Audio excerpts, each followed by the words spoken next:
Vitamin ഡിയുടെയും ഈസ്ട്രോജന്റെയും കുറവാണ് മിക്ക ലേഡീസിന്റെയും hair പ്രോബ്ലംസിന് പ്രധാന കാരണം. സ്ത്രീകളുടെ മുടി വളർച്ചയ്ക്കും ശക്തിക്കും അത്യാവശ്യമായ വൈറ്റമിൻ ഡിയാലും ഹെർബൽ ഈസ്ട്രോജനാലും സമ്പുഷ്ടമായ ആദ്യത്തെ hair elixir Amrit Veni hair elixir for women. ഞാനാണ് ആ സിനിമ ആദ്യം സൈൻ ചെയ്തത്. ലാലേട്ടൻ പിന്നെയാണ്. മമ്മൂക്ക നമ്മളൊരു കാരണവർ പോലെയാണ്, തറവാടി കാരണവർ. ലാലേട്ടൻ ഇത് ജഗബുക. കല്യാണം കഴിച്ചു കഴിഞ്ഞാൽ, അമ്മയായി കഴിഞ്ഞാൽ പിന്നെ ഇങ്ങനത്തെ റോൾസേ കൊടുക്കാൻ പാടുള്ളൂ പെണ്ണുങ്ങൾക്ക്. അതെന്താ ആണുങ്ങളെ അപ്ലൈ ചെയ്യാത്തത്? ഐശ്വര്യയ്ക്ക് കിട്ടിയ ആ ഒരു ട്രെയിനിങ് അതൊരു 1-2 വർഷത്തെ ട്രെയിനിങ് ആയിരുന്നു. ഞാനീ നടക്കാവ് കോഴിക്കോട് നിന്ന് ഇറങ്ങി നേരെ പോയിട്ടുണ്ടായ ഒരാളാണ് ഞാൻ. ഐശ്വര്യൻ്റെ റൂംമേറ്റ് ആയിരുന്നു. സുഷ്മിത എൻ്റെ റൂമിൻ്റെ അടുത്തുള്ള റൂമായിരുന്നു. അപ്പോൾ ഞാൻ ഐശ്വര്യൻ്റെ പറ്റിയാണ് കുറച്ചും കൂടി ജാസ്തി നന്നായി. പക്ഷേ സുഷ്മിത അന്നും ഇന്നും എന്നും ഇതുതന്നെയാണ് ഇപ്പോൾ. അല്ല, ഞാൻ ശ്രീനോട് പറഞ്ഞു, if my parents don't say yes we will not be partners. അത് ഭയങ്കര ക്ലിയർ ആയിരുന്നു. എൻ്റെ ഫേസ്ബുക്കിൽ ഒരു മെസ്സേജ് വന്നു, hi I am Aashiq Abu, director of Daddy Cool and want to. എനിക്ക് ഒരു ജോലിയും ചെയ്യാൻ ആഗ്രഹം ഉണ്ടായിരുന്നില്ല. എന്നെ കണ്ടാൽ നിങ്ങൾക്ക് തോന്നുമോ ഞാനെല്ലാം ഇരുന്ന് തിന്ന് എൻ്റെ ഇങ്ങനെ വികസിക്കുന്ന ഒരാളാണ് ഉണ്ടായിരുന്നത്.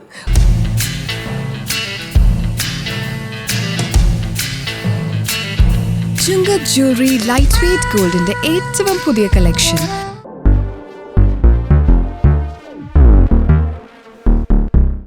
ശ്വേത പിന്നെ ശ്രീയെ കണ്ടുമുട്ടുന്നത് ഒരു ഇന്റർവ്യൂവിൻ്റെ ഇടയിലാണോ? അല്ല, ഇന്റർവ്യൂവിൻ്റെ ഇടയിലല്ല.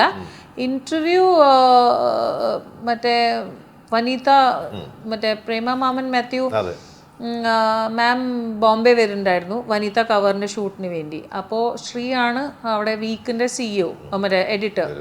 അപ്പോൾ മൂപ്പരെ വിളിച്ച് പറഞ്ഞു, ഇങ്ങനെ ശ്വേതാ മേനൻ്റെ നമുക്ക് കവർ ചെയ്യാനുണ്ട്, അപ്പോൾ എനിക്ക് അവളുടെ വീട്ടിൽ പോകണം, അപ്പോൾ എല്ലാം അഡ്രസ്സെല്ലാം നോക്കി വെക്കണം, അതിന് മുമ്പേ നിങ്ങളൊന്ന് ഇൻ്റർവ്യൂ ചെയ്യണം.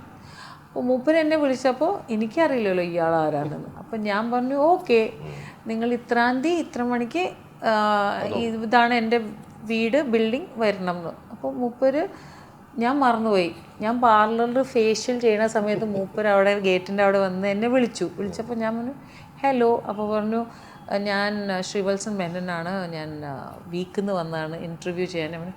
ഹേ എന്ന്.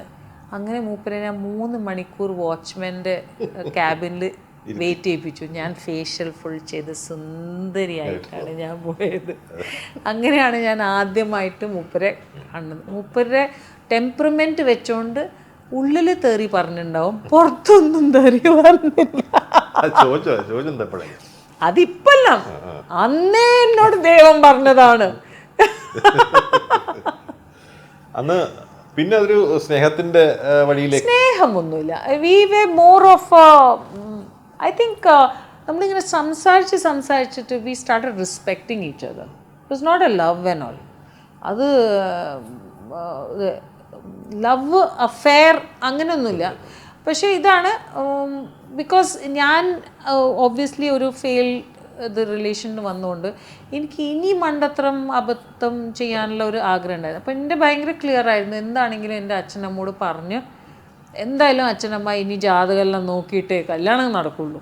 അപ്പോൾ അതേ രീതിയിലാണ് പ്രോപ്പർ നമ്മൾ പറയില്ലേ, എൻ്റെ ജാതകം മൂപ്പര് അമ്മാവൻ വാങ്ങി മറ്റേ ഇവിടെ തന്നു, പിന്നെ ജാതകം നോക്കൽ അവരുടെ വീട്ടിൽ നോക്കി, അങ്ങനെയൊക്കെ പ്രോപ്പർ ചാനലിലൂടെയാണ് പോയത്. ചാനൽ. പക്ഷേ എന്നാലും നമ്മളൊരു തീരുമാനം എടുക്കുകയാണ്, ഞാൻ ഇയാളെ മനസ്സുകൊണ്ട് വരിക്കാം എന്നൊരു പർട്ടിക്കുലർ മൊമെന്റ് എങ്ങനെയാണ്? അല്ല, ഞാൻ ശ്രീനോട് പറഞ്ഞു, if my parents don't say yes we will not be partners. അത് ഭയങ്കര ക്ലിയർ ആയിരുന്നു. അച്ഛനോടാണോ ആദ്യം പറയുന്നത്? ഞാനല്ല, മൂപ്പരെന്നെ അച്ഛനോട് പറഞ്ഞത്. മൂപ്പര് എൻ്റെ അച്ഛനെ കാണാൻ വന്നു. മൂപ്പര് ഭയങ്കര ധൈര്യമാണ്. എന്ത് പറഞ്ഞു? അച്ഛൻ ആദ്യം നോ പറഞ്ഞോ? നോ, അച്ഛൻ അങ്ങനെ ഒന്നും പറഞ്ഞു. അച്ഛന് ഭയങ്കര ഇഷ്ടപ്പെട്ടു. അച്ഛൻ ഈ നമ്മളല്ലേ ആണത്വം, തറവാടി ഇതൊക്കെ ഭയങ്കര ഇഷ്ടമാണ്. അപ്പോൾ ഓക്കെ അല്ല, അച്ഛൻ പറഞ്ഞു വിൽ സി, എൻ്റെതായ സമയമാവട്ടെ പറയാം. അവിടെ നിന്നൊരു ടേക്ക് ഓഫ് ആയിരുന്നു, വിവാഹം കഴിക്കുന്നു. ഇപ്പോൾ ശ്രീ എന്ന് പറയുന്ന ഹസ്ബൻഡിനെ കുറിച്ച് 2 വാക്ക് പറയാൻ പറഞ്ഞത്? Super husband, super father, super friend. Husband പിന്നെ അതെ ഹസ്ബൻഡ് കുറച്ച് പിന്നില്ല. ആണല്ലേ, ബെസ്റ്റ് ഗുഡ് ഫ്രണ്ട്, നല്ല ഫ്രണ്ടാണ്, വെരി ഗുഡ് ഫ്രണ്ട്. ചെറിയ വഴക്കൊക്കെ ഉണ്ടാക്കാറുണ്ട്. ആര് മൂപ്പരോ? ആ മൂപ്പര് കാണുന്ന പോലെ ഒന്നുമല്ല, ഭയങ്കര സാധനാ. എന്തിനാ ദേഷ്യം ഉണ്ടാക്കുന്നത്? മൂപ്പര് എങ്ങനെ, മൂപ്പർക്ക് എനിക്ക് തോന്നുന്നു എന്തോ പ്രായത്തെ പ്രശ്നങ്ങളാണ്. കേൾക്കണ്ട, കേൾക്കും. വീണ്ടും ഒരു കുടുംബകലകം ഉണ്ടാവട്ടെ. അല്ലല്ല, nothing like that. But basically, we both are very good friends. And we are more like Eda Poda types friends ആണ്. അമ്മു കണ്ണൻ. പക്ഷേ ഈ മോളുടെ കാര്യത്തിനാവുമ്പോൾ we are very solid parents and very good. അച്ഛൻ എന്ന് പറയാൻ മൂപ്പർ എനിക്ക് തന്ന ആ ഒരു ഫ്രീഡം, അഗെയിൻ എൻ്റെ അച്ഛൻ്റെ വേറെ, ഇപ്പോൾ സുരേഷേട്ടൻ പറഞ്ഞ പോലെ തന്നെ ഞാനിപ്പോൾ ഏത് രീതിയിലും പടം ചെയ്താലും ഏത് ക്യാരക്ടർ ചെയ്താലും ക്യാരക്ടർ നന്നാവണം. ഞാൻ ഇൻ്റർനാഷണൽ പോയിട്ട് നമ്മളല്ലേ അതാ ഞാൻ പറഞ്ഞു, ഇന്നും കാമസൂത്രം ഞാൻ ചെയ്യാൻ റെഡിയാണെന്ന് പറഞ്ഞാൽ മൂപ്പർ അതൊന്നും പറയും. മൂപ്പരെ സംബന്ധിച്ച് അത് ജോലിയായിട്ടാണ് മൂപ്പർ നോക്കുന്നത്. So he has lots of, മൂപ്പർക്ക് എൻ്റെ മുകളിൽ ഭയങ്കര റെസ്പെക്റ്റ് ഉണ്ട് and I have loads of respect for. അതാണ്. അപ്പോൾ പാർട്ട്ണർ സപ്പോർട്ട് ഉണ്ട്. അതുകൊണ്ടാണ് ഞാൻ എനിക്ക് എന്ത് വേണമെങ്കിലും എപ്പോൾ വേണമെങ്കിലും നോ പറയാനുള്ള ഒരു ഇതുണ്ട്. ഞാൻ അങ്ങനെ എല്ലാം സിനിമകൾ ചെയ്യാറില്ല. എനിക്കും ഇപ്പോൾ കുറച്ച് ചാലഞ്ചസ് ആയ സിനിമകൾ കിട്ടണം എന്നുള്ള ഒരു ആഗ്രഹമാണ്. സ്പെഷ്യലി ഇത് നല്ലൊരു ഫേസാണ് സ്ത്രീകൾക്ക്. ഇപ്പോൾ വെബ് സീരീസ് ആണെങ്കിലും നമ്മുടെ ഹിന്ദിയിൽ ഏത് രീതിയിൽ ഏത് ലാംഗ്വേജിലാണെങ്കിലും ഇറ്റ്സ് എ ബ്യൂട്ടിഫുൾ ടൈം. ഇപ്പോൾ ഞാൻ ഒന്നും ചെയ്തില്ലെങ്കിൽ പിന്നെ എനിക്ക് ചെയ്യാനൊന്നും പറ്റില്ല. സുരാജിനോടൊപ്പം ഒരു നല്ല web series, super. Nithin Ranjith പണിക്കറിൻ്റെ, സഞ്ജയ് പടിയൂർ ചേട്ടൻ്റെ നാഗേന്ദ്രൻ ഹണിമൂൺ ഹോട്ട്സ്റ്റാറിൽ ഒരു പാർട്ട് ഒരു ഇതാണെന്ന് തോന്നുന്നു അല്ലേ? ഒരു ആമിനെ എന്താണ് ആ ക്യാരക്ടർ? അതിനല്ല ഒരു ഭാര്യ, ഒരു ഭാര്യ. അതിനെ സസ്പെൻസ് ഉണ്ടല്ലേ? മലയാളികൾ വീണ്ടും ശ്വേതയെ നമ്മൾ നോട്ടപ്പുള്ളിയാക്കിയത് കീർത്തി ചക്രയിലൂടെയാണ്. റീ എൻട്രി എന്ന് പറയുന്നത് ശരിക്കും ലാലേട്ടനോടൊപ്പമാണ്.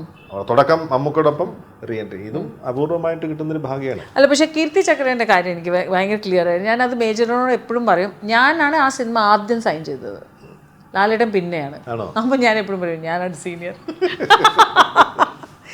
മൂപ്പര് എവിടെയോ ഉണ്ടായിരുന്നു, അതുകൊണ്ടാണ് സൈനിങ്. പക്ഷെ ഞാനതിന് ഇങ്ങനെ പറഞ്ഞു നടക്കും. അത് ബിക്കോസ് അത് ഒരു 4G to 4G മേജർ ഈ സിനിമ ഇങ്ങനെ ചെയ്യുന്നുണ്ട് എന്ന് പറഞ്ഞപ്പോൾ, ബിക്കോസ് മൂപ്പര് അസിസ്റ്റൻ്റ് ആയ സമയത്ത് എനിക്ക് മേജറിനെ അറിയാം. അപ്പോൾ മേജർ ഒരു സിനിമ ചെയ്യുന്ന, അതെ, സ്നേഹിതി എന്ന് പറഞ്ഞ ഒരു സിനിമ ചെയ്യുന്ന സമയത്ത് അതെ. അപ്പോൾ ആ സമയത്ത് മേജർ എന്നോട് പറഞ്ഞിട്ടുണ്ടായിരുന്നു, സിനിമ ചെയ്താൽ I surely connect with you.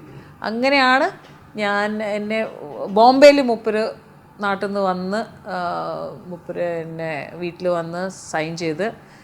And so I had to be part of it. And എനിക്ക് ഭയങ്കര സന്തോഷമുണ്ട് അതിൻ്റെ ഒരു ഭാഗമാവാൻ പറ്റിയത്. മലയാളത്തിൽ 2 സൂപ്പർ സ്റ്റാറുകളോടൊപ്പം രണ്ടുപേരും എങ്ങനെയാണ് വിലയിരുത്തുന്നത്? എനിക്കൊന്ന് കുറച്ചുകൂടെ ക്ലോസ് ലാലേട്ടനുമായിട്ടാണ്. ഒരുപാട് ഷോകൾ, ഒരുപാട് ലാലേട്ടൻ കുറച്ച് ലാലേട്ടൻ എന്താ പേരെന്താ വിളിക്കുമല്ലോ, പപ്പ ലാട്ട.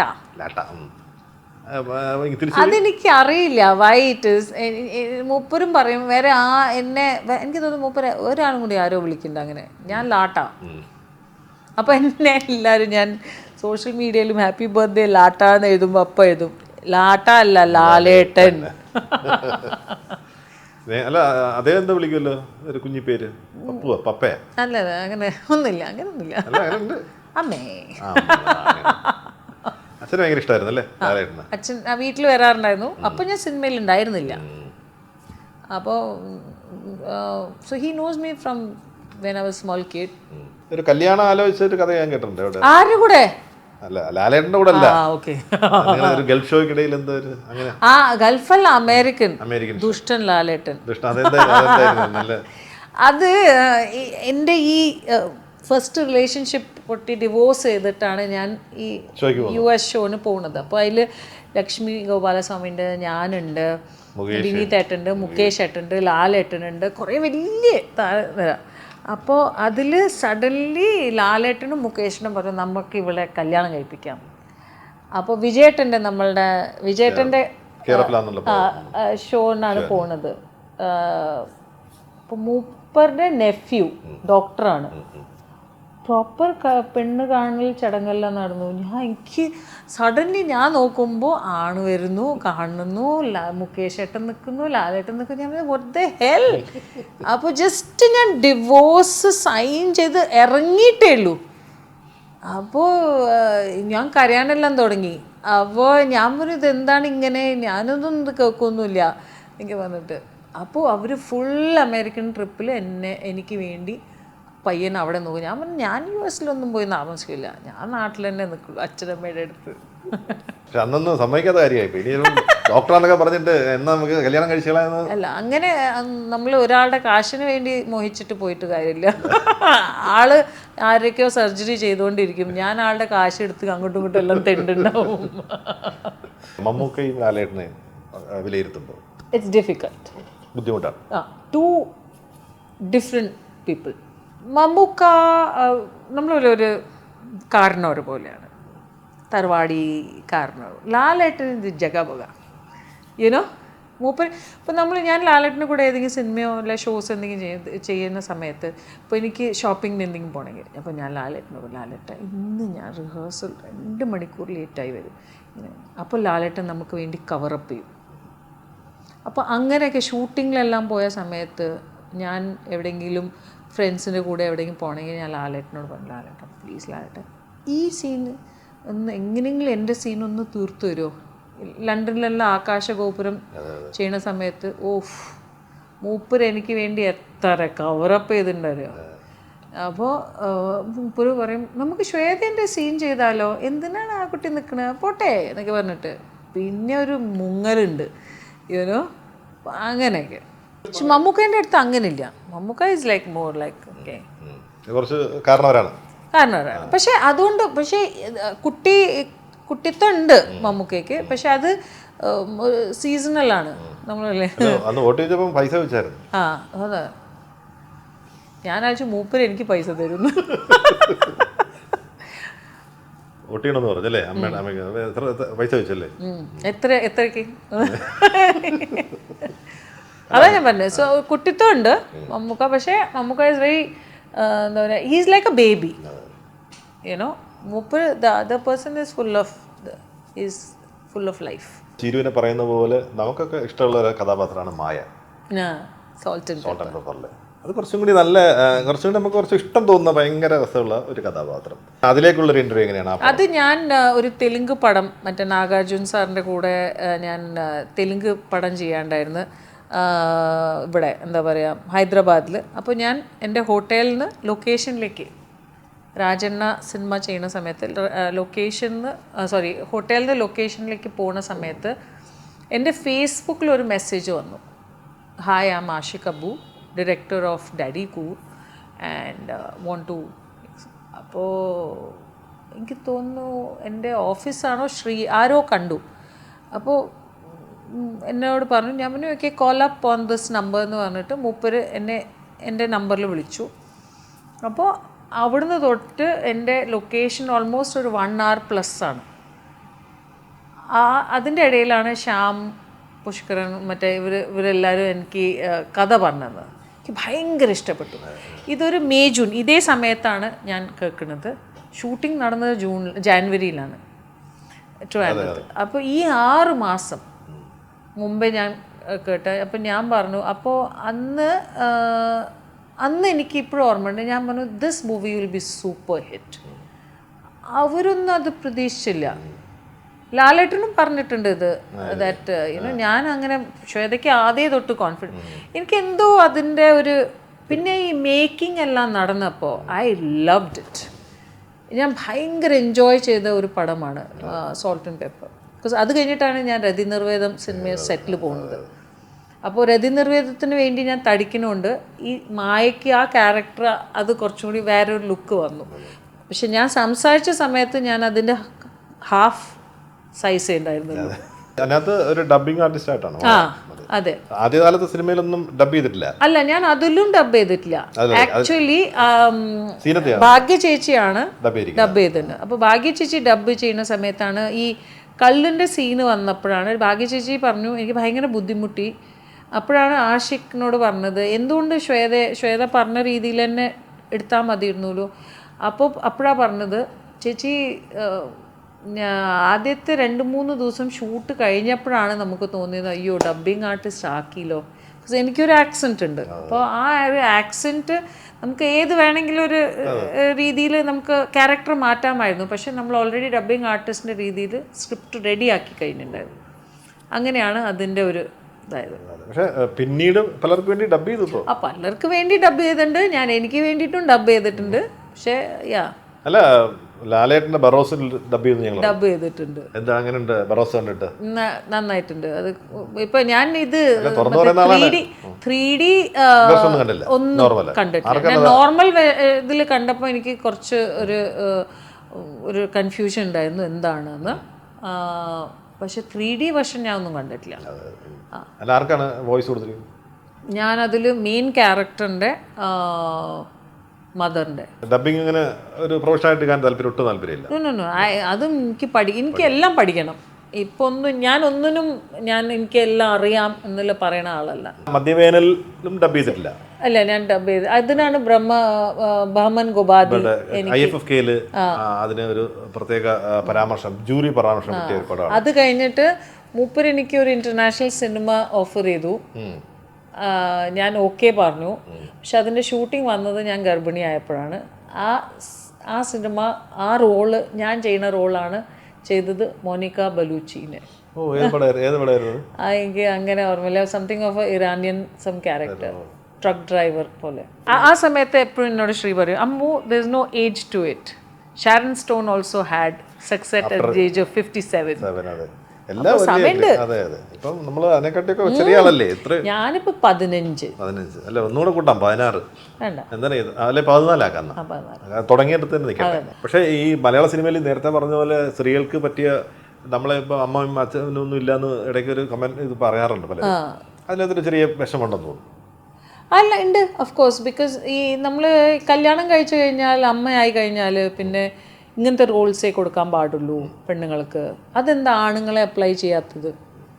യുനോ, ഞാൻ കാതൽ കണ്ടപ്പോൾ എനിക്ക് ഭയങ്കര ഇഷ്ടപ്പെട്ടു. എന്തുകൊണ്ട് അത് കാതൽ ഞാൻ എന്ന സ്ത്രീ എന്ന ക്യാരക്ടർ ആയിട്ട് ചെയ്യാമായിരുന്നില്ല? ജ്യോതികയ്ക്ക് ചെയ്യാമായിരുന്നു. ജ്യോതിക അപ്പോൾ അങ്ങനെ. So what I M saying is ഇപ്പോഴാണ് മെല്ലെ പക്ഷേ ഇപ്പോഴും മലയാളം ഇൻഡസ്ട്രി സ്ത്രീകൾക്ക് റോൾസ് ഈ മറ്റേ നമ്മളല്ലേ അങ്ങനെ ഒരു നേരെ അവരെ ഓൾഡ് ആക്കാനാണ് ശ്രമിക്കുന്നത്. പരാതിയായിട്ടല്ല, വിഷമമായിട്ട് തന്നെ. പരാതി പറയണ ആരെങ്കിലും വേണ്ടേ, കേൾക്കാൻ വേണ്ടേ? വിഷമം. നമുക്ക് കൊതിക്കുന്ന പല വേഷങ്ങളും കിട്ടാതെ പോകുന്നുണ്ട്. പിന്നെ യെസ്, ബിക്കോസ് എല്ലാത്തിനും ഒരു നമ്മൾ പറയില്ലേ, ഇപ്പോൾ നിങ്ങൾ നല്ല സ്ത്രീ ക്യാരക്ടേഴ്സ് നോക്കിക്കോളൂ, അവരെല്ലാവരും ഓൾഡ് ക്യാരക്ടേഴ്സാണ്. Very sad, you know. അതാണ് വൈ നോട്ട് യങ്? എന്തുകൊണ്ട് എല്ലാം ഒരു അപ്പോൾ എന്താ പറയാനുള്ളത്? Because 20 years old, 30 years old, 40 years old, 50 years ഒന്നും നല്ല ക്യാരക്ടേഴ്സ് ഇല്ലേ? അതാണ്. എത്രയോ നല്ല നല്ല സ്ത്രീ കഥാപാത്രങ്ങളുണ്ട്. ഇതേ സ്ഥലത്തല്ലേ നമ്മുടെ ഈ 90s മൂവീസ് വന്ന സ്ഥലം. ഇത്രയും നല്ല സ്ത്രീ സ്ട്രോങ് ക്യാരക്ടേഴ്സ് ചെയ്ത ഒരു ഫുൾ സുഹാസിനി ചേച്ചി തൊട്ടിട്ട് ഗീത ചേച്ചി, ശോഭന ചേച്ചി, സോ മെനി പീപ്പിൾ, യുനോ. അപ്പോൾ അങ്ങനെ ആൾക്കാർ ചെയ്ത് ഹൗ കം ഇന്ന് അങ്ങനത്തെ ക്യാരക്ടേഴ്സോ അല്ലാതെ സിനിമകൾ വരാത്തത്? അത്രയേ ഉള്ളൂ. അല്ല, ഈ അഭിനയം അല്ലാതെ എന്തെങ്കിലും നമുക്കൊരു സിനിമ ഡയറക്റ്റ് ചെയ്യാം അങ്ങനെയൊക്കെ ഒരു മോഹമുണ്ട്, ആഗ്രഹമുണ്ട്? മോഹമൊന്നുമില്ല, പക്ഷെ കുറേ ഓഫേഴ്സ് വന്നിട്ടുണ്ട്. പിന്നെന്താ ചെയ്യാതെ? സമയമില്ല. ഒരു മോളില്ലേ, അതൊരു വലിയ ജോലിയല്ലേ. സമയം ഒന്നും പറയാൻ പറ്റില്ല സുരേഷ് ചേട്ടാ, ഒന്നും പറയാൻ പറ്റില്ല. I never say no. Because ഞാൻ അന്വേഷണം ചെയ്യുന്ന സമയത്ത് എന്താ പറയുക, ഇപ്പോൾ 33 വർഷമായി. 33 വർഷം കഴിഞ്ഞാലും ഞാൻ സജീവമായിട്ട് ഈ ഇൻഡസ്ട്രിയിൽ ഉണ്ടാവുമെന്ന് ഞാൻ തീരെ പ്രതീക്ഷിച്ചില്ല. എസ്പെഷ്യലി മലയാളത്തിൽ വീണ്ടും വരുമെന്ന് പ്രതീക്ഷിച്ചില്ല, ഹിന്ദി വിടുമെന്ന് പ്രതീക്ഷിച്ചില്ല. അങ്ങനെ ഹിന്ദി വിടുമല്ല ഇപ്പോഴത്തെ ഒരു ഇതിൽ. അപ്പോൾ ഒന്നും ഞാൻ പ്രതീക്ഷിക്കാതെ ദൈവം കുറച്ചും കൂടി എന്നെ നന്നായി പ്രൊട്ടക്റ്റ് ചെയ്തിട്ടുണ്ട്, നല്ല ഇതുണ്ട്. ആൻഡ് ദേവാദിനുള്ള ആളാണ്. അപ്പോൾ എന്തെങ്കിലും നല്ലതേ ഉണ്ടാവുള്ളൂ എനിക്ക് വേണ്ടി. മോളാണ് ഒരു വലിയ പാതി ഇതായിട്ട് നിൽക്കുന്നത്. ഭയങ്കര മോളെ എനിക്ക് കുഞ്ഞിലേ കണ്ടതാണ്, ഇപ്പം എനിക്ക് എൻ്റെ ഓർമ്മയിലില്ല. ആ ഗുരുവായൂരൊക്കെ അവനെ കൊണ്ടുപോയ കഥ ഒക്കെ ഇപ്പം പശയോടെ നിൽക്കുന്നുണ്ട്. ഇപ്പം മോള് എന്ത് ചെയ്യുന്നു? ഇപ്പോൾ 7ാം ക്ലാസ്സിൽ 11:30. അതേപോലെ കുസൃതിയൊക്കെ ഉള്ള ആളാണ്. ഓ യെസ്. മലയാളമൊക്കെ നന്നായിട്ട് പഠിക്കാൻ പറഞ്ഞു? ഇല്ല, ഇപ്പൊന്നുമില്ല. മലയാളം നന്നായി അറിയണ്ടായിരുന്നു, പക്ഷേ അവിടെ ബോംബെ സ്കൂളിൽ ഹിന്ദിയും ഒരു ആക്സെന്റ് തന്നെയാണ്, ഇംഗ്ലീഷാണ്. കുറച്ച് എഴുതുന്ന ആളാണെന്ന് തോന്നുന്നു. എഴുതുന്നുണ്ട്, നന്നായി എഴുതുന്നുണ്ട്. പിന്നെ കവിത എഴുതിയെന്ന് എന്താ പറഞ്ഞിട്ട്? കവിതയല്ല, ഒരു 6 പുസ്തകങ്ങൾ എഴുതിയിട്ടുണ്ട് ഓൾറെഡി. വാട്ടർ പാഡിലുണ്ട്, കുറേ റീഡേഴ്സ് ഉണ്ട് അതിൻ്റെ. അച്ഛൻ്റെ പ്രൊജക്റ്റാണത്. അപ്പൊ ഞാൻ എന്ത് ചെയ്യുന്നു? അപ്പൊ ഞാൻ എന്താ ചെയ്തേ? പോസ്റ്റ് ഓഫീസോ? ഞാൻ എഴുത്തിന്റെ കാര്യമാണ് ഞാൻ പറഞ്ഞത്. അല്ല, ഞാനും അതന്നെയാ പറയുന്നത്. എന്റെയും കുറച്ച് ബുദ്ധി എല്ലാം പോയിട്ടുണ്ടാവല്ലോ എവിടെയെങ്കിലും. എഴുതാറുണ്ടോ? ആ പെണ്ണെടുക്കാനുള്ള ബുദ്ധി എന്റെയാണ്, എഴുതാൻ വേണ്ടിയുണ്ടായില്ല. ശരി, ഞാൻ അതിനെ അംഗീകരിക്കുന്നു. അല്ല, അങ്ങനെയാണല്ലോ. അമ്മയുടെ അച്ഛന്റെയും അങ്ങനെ പറയാം. ഞാൻ വെറുതെ ഈ അമ്മയുടെ വൈസ് പ്രസിഡന്റ് ആയിട്ട് മാത്രം കാര്യമില്ലല്ലോ. മോൾക്ക് സിനിമയിൽ അമ്മ വരാനൊന്നും ഇഷ്ടമില്ല എന്ന് തോന്നുന്നു അല്ലേ? അല്ല, അവൾക്ക് ചെയ്യണമെങ്കിൽ നമ്മൾ ഫുൾ ഫ്രീഡം കൊടുത്തിട്ടുണ്ട്. പക്ഷെ എനിക്ക് തോന്നുന്നു, അറിയില്ല, എഴുത്താണോ അറിയില്ല, നല്ല ഒരു ക്രിയേറ്റീവ് മൈൻഡാണ്. പിന്നെ നന്നായി വരയ്ക്കും, എഴുതും, ഒന്നും പറയാൻ പറ്റില്ല. അതിപ്പോ 7th സ്റ്റാൻഡേർഡ് അല്ലേ. പക്ഷെ അച്ഛന് ആഗ്രഹം ഒരു പൈലറ്റോ ഒരു എയർഫോഴ്സ് ഓഫീസറോട്ടോ കാണാനായിരുന്നു ആഗ്രഹം എന്ന് പറഞ്ഞത്. ശരിക്കും അങ്ങനെ ഒരു ആഗ്രഹം ഉണ്ടായിരുന്നു, എന്തെങ്കിലും പൈലറ്റോ എന്തെങ്കിലും അങ്ങനെ ആകണമെന്ന്? എനിക്ക് ഒരു ജോലിയും ചെയ്യാൻ ആഗ്രഹം ഉണ്ടായിരുന്നില്ല. എന്നെ കണ്ടാൽ നിങ്ങൾക്ക് തോന്നുമോ ഞാനെല്ലാം ഇരുന്ന് തിന്ന് എൻ്റെ ഇങ്ങനെ വികസിക്കുന്ന ഒരാളാണ്. പക്ഷേ അങ്ങനെയല്ല ഉണ്ടായത്. അത് അതാണ് പറയുന്നത്, എൻ്റെ destiny I had no clue എങ്ങനെയാണ് ഉണ്ടായത്. അച്ഛന് ബേസിക്കലി എയർഫോഴ്സ് ഓഫീസർ. പക്ഷെ ഞാൻ ആ സമയത്ത് ഈ ഇൻഡസ്ട്രിയിൽ വന്നില്ലെങ്കിൽ ഞാൻ ഇപ്പം എല്ലാം കല്യാണം കഴിച്ച് ചിലപ്പോൾ കുറേ കുഞ്ഞുങ്ങളൊക്കെ ആയിട്ട്, കുറേ അറിയില്ല, ആളുടെ കഴിവ് പോയാണ്. അല്ല ഇതിനകത്ത് പക്ഷേ അല്ല നമ്മളിത് പറഞ്ഞപ്പോഴേ 94 മിസ് ഇന്ത്യ, ഫെമിന മിസ് ഇന്ത്യയിൽ അന്ന് സുസ്മിത സെൻ, ഐശ്വര്യ റായ് എന്നിവർക്കൊപ്പം മത്സരിച്ച ആളാണ്. പിന്നീട് ഐശ്വര്യ റായ് മിസ് വേൾഡ് ഒക്കെ ആയിരുന്നു അല്ലേ? സുസ്മിത സെന്നും അതെ. പിന്നീട് എനിക്കൊന്ന് പിന്നെ ഞാൻ മിസ് ഏഷ്യ പസഫിക് റണ്ണർ-അപ്പായി. അതൊക്കെ ഒരു പക്ഷേ എപ്പോഴാണ് ആ ഒരു ഇങ്ങനൊരു മോഡലിങ്ങിലേക്ക് ഒരു കോൺസെൻട്രേറ്റ് ചെയ്യണം എന്നൊക്കെ ഒരു തോന്നൽ എപ്പോഴാണ് വരുന്നത്? അല്ല, അത് കോൺസെൻട്രേറ്റ് ചെയ്യാനല്ല സുരേഷ് ഏട്ടാ. അത് ഐ തിങ്ക് ഞാൻ അച്ഛൻ റിട്ടയർ ആയിട്ട് കേരളത്തിൽ വന്നു. ഞാൻ അനശ്വരം ഇതെല്ലാം ചെയ്തു സ്കൂളിൽ.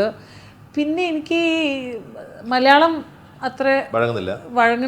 അത് പക്ഷെ അന്ന് തീരില്ല. അപ്പോൾ എങ്ങനെങ്കിലും ഇവിടുന്ന് ഓടാം എന്നുള്ള രീതിയിലാണ്. അപ്പോൾ കോഴിക്കോട് ഒരു ബെറ്റർ ഹാഫ് എന്ന് പറഞ്ഞൊരു പാർലർ ഉണ്ടായിരുന്നു. അവിടെ ഇരുന്ന് ആദ്യമായിട്ട് ഐബ്രോ ചെയ്യാനാണ് പോയത് എൻ്റെ ഫ്രണ്ടിൻ്റെ കൂടെ. അപ്പോൾ അവിടെ ഇരുന്ന് നോക്കുമ്പോൾ ഫെമിന മാഗസീൻ ഉണ്ടായിരുന്നു. അപ്പോൾ അതിൽ ഈ മിസ് ഇന്ത്യാൻ്റെ ഫോം ഉണ്ടായിരുന്നു. അത് വെറുതെ അവൾ ഫില്ല് ചെയ്ത് സൈൻ ചെയ്ത് അയച്ചതാണ്. അത് വെറുതെ ആ രീതിയിൽ അങ്ങനെയാണ് മിസ് ഇന്ത്യ ആയത്. പിന്നെ നമ്മൾ പറയില്ലേ, അതെല്ലാം ഡെസ്റ്റിനി, അത്രയേ ഉള്ളൂ. അല്ല, അന്ന് ഇവര് സുസ്മിത അന്നൊന്നും അറിയില്ലല്ലോ അവര് അങ്ങനെ ഒരു പാർട്ടിസിപ്പൻസിൽ ഒരാളാണ് അല്ലേ? പിന്നീട് ഞാൻ ഐശ്വര്യൻ്റെ റൂംമേറ്റ് ആയിരുന്നു. സുഷ്മിത എൻ്റെ റൂമിൻ്റെ അടുത്തുള്ള റൂമായിരുന്നു.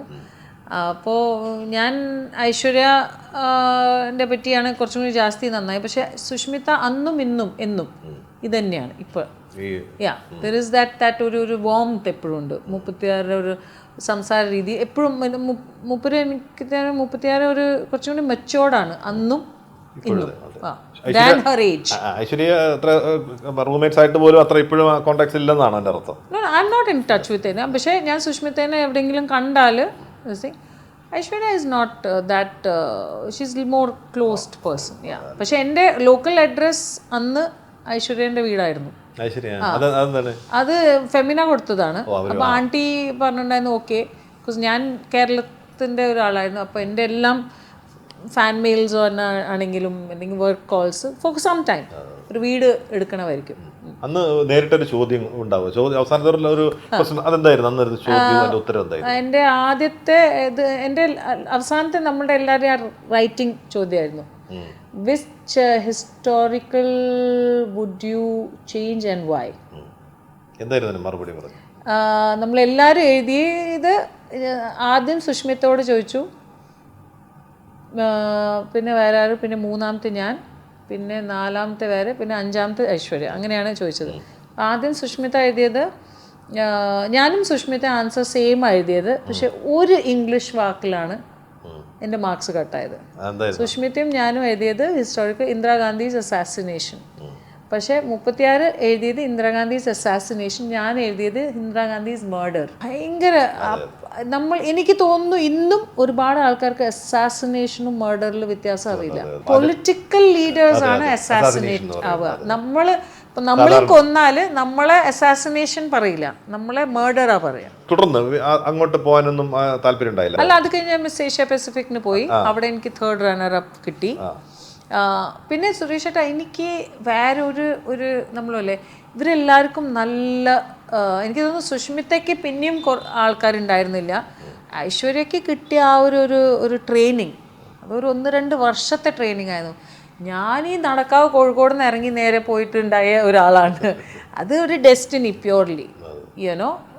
നടക്കാവ് കോഴിക്കോട് CC കമ്പൗണ്ടിൽ ഇരുന്ന ഒരാൾ, സ്കൂളിൽ പഠിക്കുന്ന കുട്ടി എങ്ങനെ എന്ത് ട്രെയിനിങ്ങാണ് കിട്ടാൻ പോകുന്നത്? ഒന്നുമില്ല, യുനോ.